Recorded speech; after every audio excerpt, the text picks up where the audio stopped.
दगड़ियों, इसमें कोई दो राय नहीं है कि राजधानियों के स्तर पर या राजधानियों के केंद्र में चलने वाले आंदोलन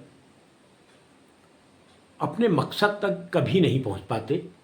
हाँ, राजनीति में स्थापित होने का सरल और सुगम मार्ग है वो यही है कि आप राजधानियों में आंदोलन कीजिए, क्योंकि वहाँ मीडिया भी होता है, खासकर गोदी मीडिया भी होता है। यदि सरकार को लगेगा कि आपका आंदोलन एंटी कैम्पेंसी को कमज़ोर कर रहा है तो निश्चित रूप से गोदी मीडिया आपके साथ खड़ा होगा और आपका नाम आपके पूरे राज्य में, देश में फैल रहा होगा। मैं नशा नहीं रोजगार दो आंदोलन अद्भुत आंदोलन था। वो शराब के खिलाफ नहीं था। उसमें तो ये कहा गया था कि आप हमको शराब जो दे रहे हो उसकी जगह रोजगार दे दो, नशा नहीं रोजगार दे दो। ये आंदोलन भी जिला मुख्यालयों पर केंद्रित नहीं था, राजधानी पर केंद्रित नहीं था, लेकिन यह आंदोलन भी तभी बर्बाद हुआ जब जिला मुख्यालय की शराब के दुकानों के आगे इस आंदोलन को बैठाने में सरकार सफल हो गई और खासकर गांधीवादी सफल हो गए।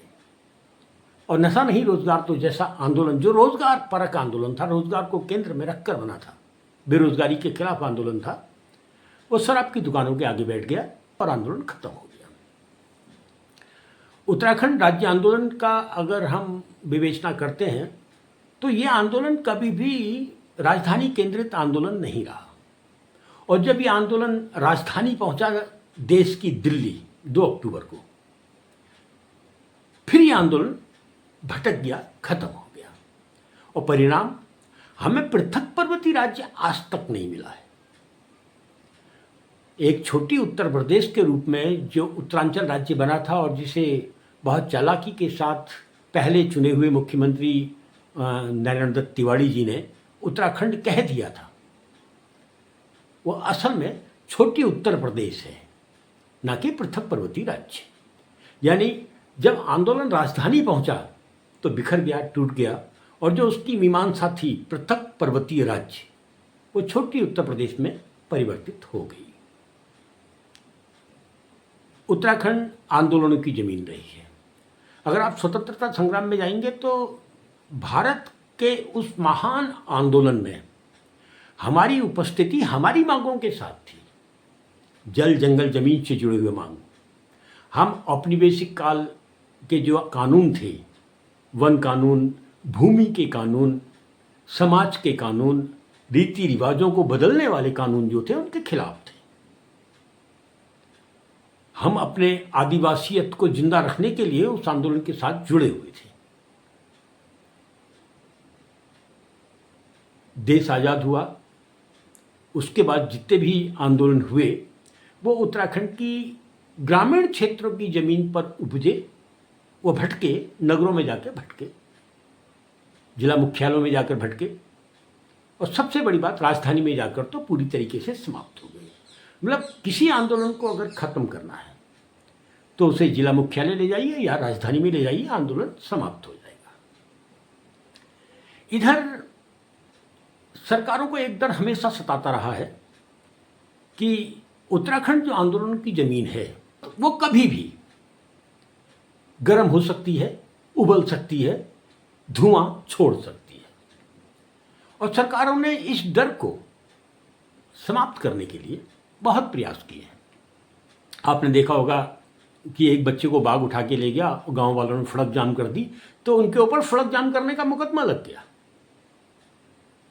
बाघ की समस्या समाप्त नहीं हुई, लेकिन आपने सड़क जाम की, आपने अपराध किया और वो मुकदमा लग गया। ये आंदोलन की ज़मीन को कमज़ोर करने के उपाय हैं, कानून बनाकर। और फिर भी सरकारें जानती कि छोटे छोटे प्रयास सफल होने वाले नहीं हैं।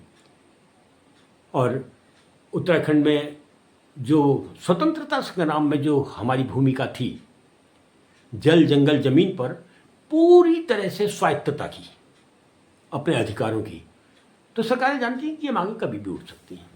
तो उन्होंने एक बहुत चालाकी से खेल किया कि गांव की ज़मीन से कोई आंदोलन उठेगा और सरकारों के लिए परेशानी बने, उससे बेहतर है कि उस आंदोलन को राजधानी केंद्रित आंदोलन बनवा दो।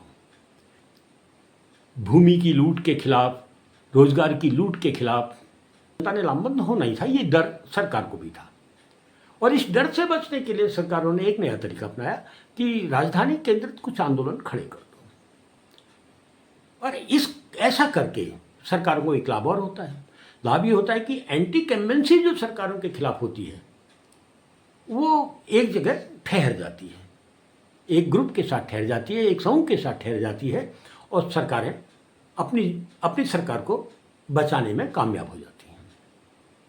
इधर आप देख रहे होंगे कि भू कानून को लेकर, मूल निवास को लेकर, बेरोजगारों के समस्याओं को लेकर राजधानी केंद्रित आंदोलन लंबे समय तक चले, लेकिन वो आंदोलन राजधानी से ऊपर पहाड़ में नहीं चढ़े।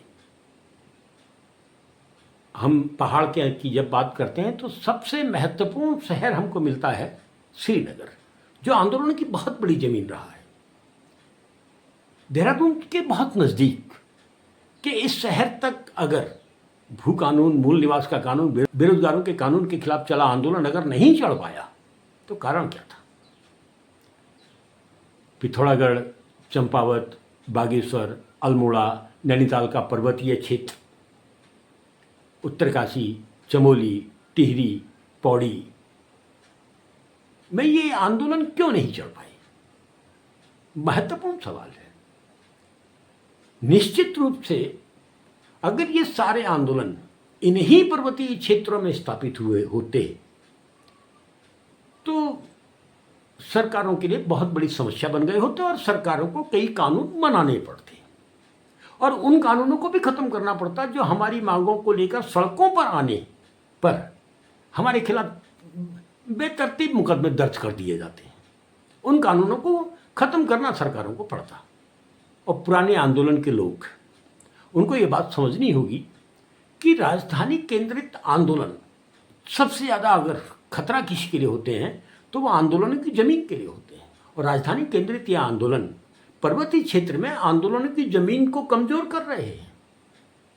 इसलिए कमज़ोर कर रहे हैं क्योंकि राजधानी केंद्रित आंदोलन, जिला मुख्यालय केंद्रित आंदोलन तभी खड़े होते हैं जब मुख्य मुद्दों पर बात, बहस विराम की स्थिति में होती है।